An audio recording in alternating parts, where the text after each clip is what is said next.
Good evening, students. Welcome to my YouTube channel, and I hope that you all are happy and well at your homes during the emergency crisis. And as you know, we uh, had started our online classes for class 9th and 10th, and last time in the class 10 syllabus, we had just completed our chapter Nationalism in Europe.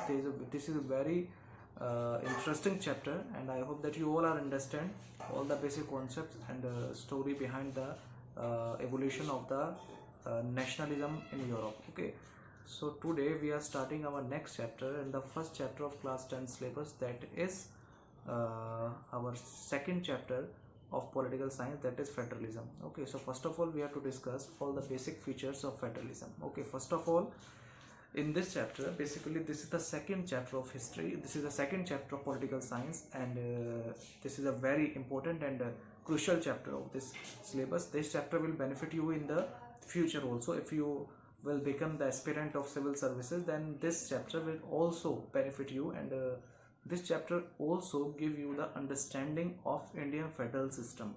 Okay, so this chapter, please take it seriously so that you can understand the very real concepts of this federalism. Okay, so let's start our chapter federalism from the definition of it is. Okay, so first of all, federalism word is made from a word named foedus, which means treaty, agreement, or treaty or agreement means samjhota.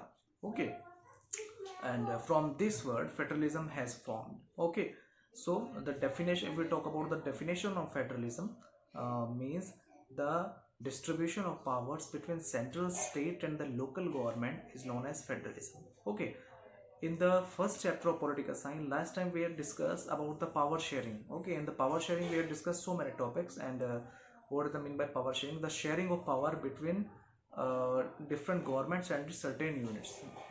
Power sharing means the distribution of powers or sharing of power between the different groups of a country.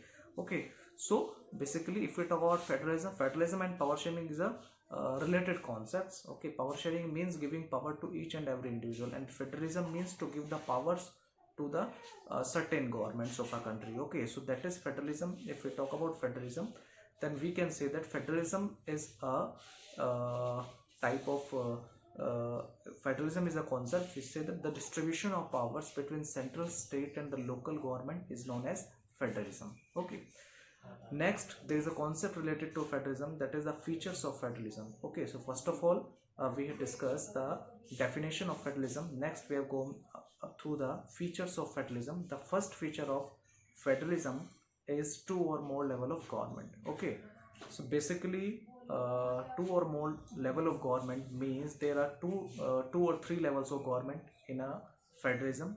So the foremost and the upper level of government is union government, then the second level of government is state government, the third level of government is local government. Okay, so the distribution of powers between all the three governments, union, state as well as local, this is known as federalism, or basically this is the certain or the most distinguished feature of federalism, that is the two or more level of government. Okay, the second feature of federalism is that independence of judiciary or the supremacy of judiciary. Okay, by the if any unit of the government like central or state government get involved in a conflict, then supreme court of that country has the right to intervene in that matter and resolve all the disputes between the central and the state government.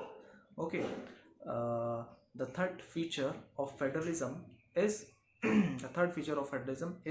separate jurisdiction. Separate jurisdiction means all the three governments have their separate jurisdiction, separate limits of powers. Okay, they have separate powers and separate limits of power. They have different central government has different powers, state government has different powers, and the local government certain powers. Okay, and all the three governments have certain limits. Okay, they have particular area under which they use their power. Okay, so that is known as separate jurisdiction. Okay, the next feature of federalism is separate source of income. Okay, all the three governments in federalism earn their income from the separate sources. Like before implementing the GST, there were separate methods by the different governments to earn their revenue. Okay, basically if we talk about central government uh, take income by the income tax, or if we talk about on the other hand corporation tax, income tax. Okay, there are certain taxes levied by the central government to earn its revenue. The state governments earn their revenue from the land, from the revenue of the agriculture, revenue from the crops. Okay, revenue from the wines. Okay, so this was the revenue of state government. Okay, the third type of government, that is local government, take its revenue from the local sources. Like if we talk about house rent.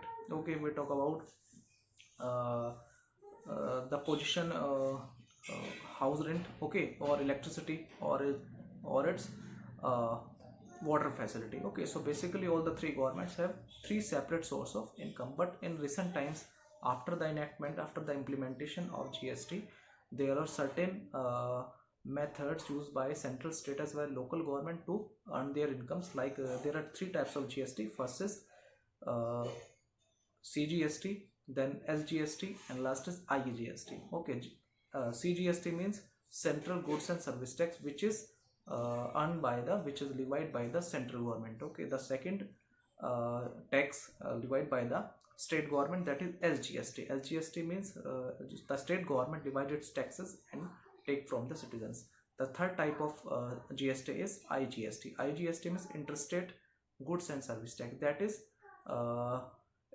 is taken by state as well as local government. Okay, so that is the performa of how the different state governments take its income. Okay, the fifth feature of a federal government is a rigid constitution. Okay, if we see everywhere in the world, then we can say that federalism is an example where a rigid constitution has been implemented. Okay, basically there are two types. First of all, if you want to understand the rigid constitution, then we have to understand the two types of constitution. Basically there are two types of constitution, that is, one is flexible and another one is rigid. Okay, so rigid constitution is the constitution in which the changes were made, if the changes were made, very difficult to change it. Okay, rigid constitution is the constitution in which we can't easily changes in that constitution. So that is rigid constitution, means very difficult to change at the feature of this constitution. Okay, on the other hand, there is flexible constitution. If we talk about flexible constitution, then we can say that in this constitution we easily changes the rules and regulation of the constitution or the features of the constitution.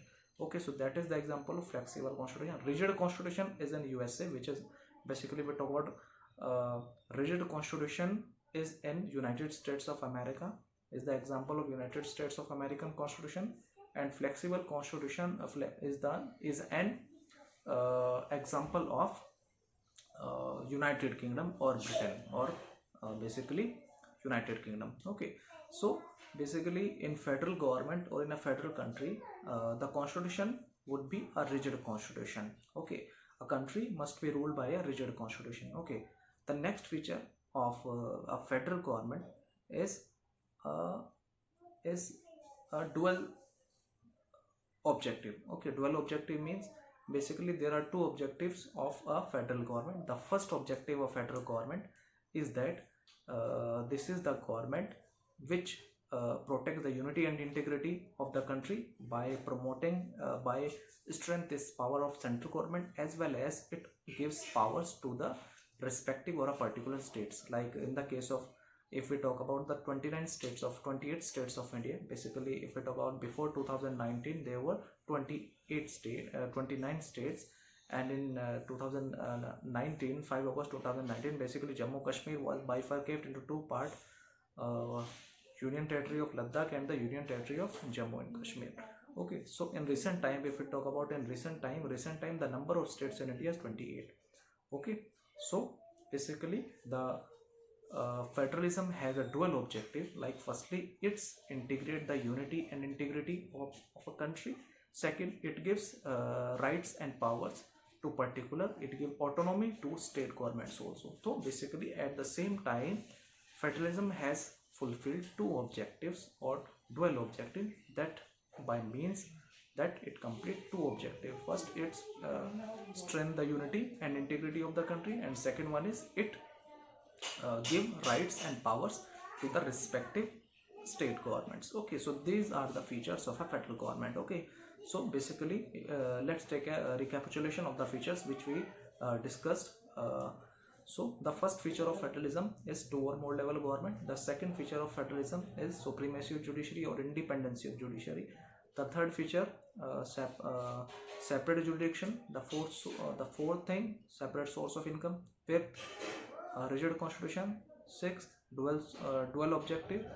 So these are the features of a federal country or federalism. Okay, so let's start our next topic. How many federation are there in a particular country? How many types of federation are practiced in all over the world? Okay, so basically if we want to understand all the types of federation, then we can say that federation is of two types. The first type is coming together federation, and the another one is holding together federation. Okay, coming together federation is the federation in which the small units combine together to form a bigger unit. Okay, so coming together federation is the federation in which small states are combined together to form a big state. So that is known as coming together federation. And the example of coming together federation, if we talk about the country United States of America, Australia, Switzerland are the examples of coming together federation. The next is holding together federation. Holding together federation in which a bigger unit breaks and form its certain small units, and this is known as holding together federation. The example of holding together federation is India, Belgium, Sri Lanka, Pakistan. All the countries are examples of holding together federation. Okay, so basically these are the two types of federation: coming together federation and holding together federation. Okay, I hope that you all understand all the basic concept which I taught you. Definition of federalism, features of federalism, and kinds of federation. Okay, tomorrow I will inform you, I will give you information about the next few topics of this chapter. I hope that you understand all the concepts, all the basic understanding terms of this chapter, and till that we will meet tomorrow. So bye.